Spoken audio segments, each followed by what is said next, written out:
The unwritten rules of Harlem. In the early 1960s, Harlem wasn't just a neighborhood, it was a kingdom with its own set of laws, and Ellsworth, Bumpy Johnson was its undisputed sovereign. To the outside world, Bumpy was a criminal, a racketeer, and a man who had spent years in Alcatraz. But on the streets of Upper Manhattan, he was a folk hero, a poet, and a protector. He moved through the streets with a quiet, lethal grace, driving a pristine, dark sedan that signaled his presence before he even stepped out. People cleared the way not just out of fear, but out of a deep-seated respect for the man who kept the Italian mafia, the five families, at arm's length from Harlem's interests.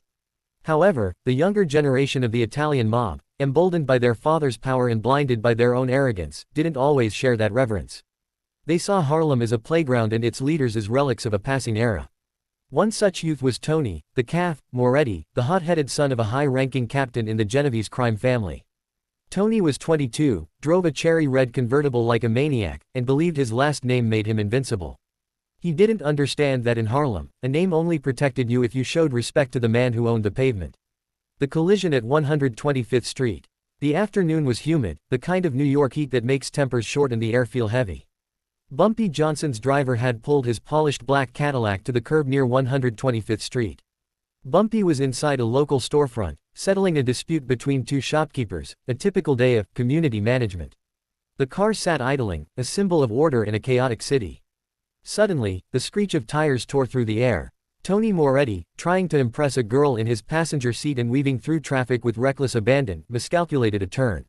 The sound of metal crunching on metal silenced the sidewalk. Tony's red convertible had slammed into the rear quarter panel of Bumpy's Cadillac, crumpling the steel and shattering the taillight. For a moment, there was a deathly hush. Then, Tony did the unthinkable. Instead of checking the damage or apologizing, he looked at the dented masterpiece of a car, looked at the crowd gathering on the sidewalk, and threw his head back in laughter. He shouted a slur, threw a handful of crumpled bills out of his window toward the driver, and sped off, his tires smoking as he roared away. He thought it was a joke, a funny story to tell his father about how he bumped into Bumpy. The silence before the storm. When Bumpy Johnson stepped out of the storefront and saw the jagged metal of his car, he didn't scream. He didn't curse. He stood there, his face an unreadable mask of stone, and looked at the bills scattered on the hot asphalt. His driver, visibly shaking, explained what happened and who the boy was. Bumpy looked at the money, then at the direction the red car had gone. He told his driver to pick up the money, every single cent, and then he went home. The word spread through Harlem like wildfire. Someone hit Bumpy's car and laughed. In the underworld, an insult is often more dangerous than a physical blow. If Bumpy let a kid from the Bronx disrespect him in the heart of his own territory, his grip on Harlem would begin to slip. The Genovese family waited for a phone call, a sit-down, or perhaps a threat. But for 24 hours, there was nothing but silence. Tony Moretti bragged to his friends at the social club that Bumpy was getting old, and lost his teeth. His father, Big Vinnie Moretti, felt a slight pang of unease, but even he assumed a few grand would eventually settle the car trouble. The 48-hour delivery. Exactly 48 hours after the accident, the silence was broken. It wasn't a drive-by shooting, and it wasn't a firebomb. At 3 p.m., a flatbed tow truck pulled up to the front of Big Vinnie Moretti's private residence in Westchester. On the back of the truck was something wrapped in a heavy, industrial gray tarp, tied down with thick steel chains. The driver, a stone-faced man from Harlem, hopped out, dropped the hydraulic bed, and rolled the package onto Vinnie's driveway. He handed a single envelope to the terrified gardener and drove away without a word. When Vinnie and a terrified Tony walked outside to see what it was, they pulled back the tarp. Tony turned pale, he nearly threw up on the spot.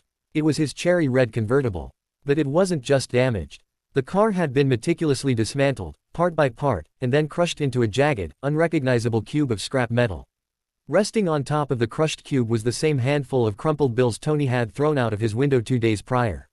Inside the envelope was a bill, not from a mechanic, but a handwritten note on Bumpy's personal stationery. The cost of disrespect. The note was short and precise. It didn't mention the car, and it didn't mention the laughter. It simply listed a figure, $50,000.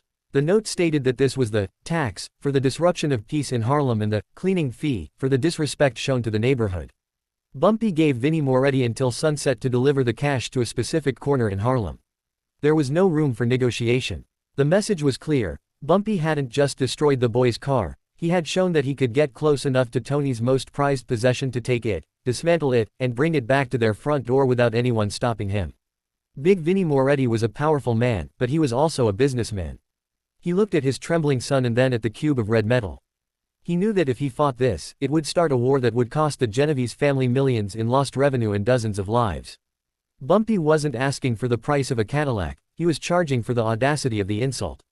Vinnie realized that Bumpy had been incredibly generous by only asking for money instead of his son's life. The final payment. Before the sun dipped below the skyline, a black sedan arrived at the designated corner in Harlem. Big Vinnie himself sat in the back. He didn't send a messenger, he came personally to ensure the debt was settled. A man stepped out from the shadows, one of Bumpy's lieutenants. Vinnie handed over a leather briefcase containing $50,000 in cold, hard cash. No words were exchanged. The lieutenant nodded, took the bag, and vanished back into the Harlem night. Tony Moretti never drove into Harlem again. In fact, for years afterward, he was known to flinch whenever he heard the sound of a heavy truck or the screech of tires. Bumpy Johnson used the $50,000 to fund a local youth center and a series of neighborhood block parties, turning a moment of disrespect into a win for his community. He proved once and for all that in Harlem, you could pay for your mistakes with money, but only if you were lucky. If you laughed at the king, you were lucky to keep your head. Would you like me to create a detailed character profile for Bumpy Johnson or perhaps a list of the most legendary mob sit-downs in history to help with your next video?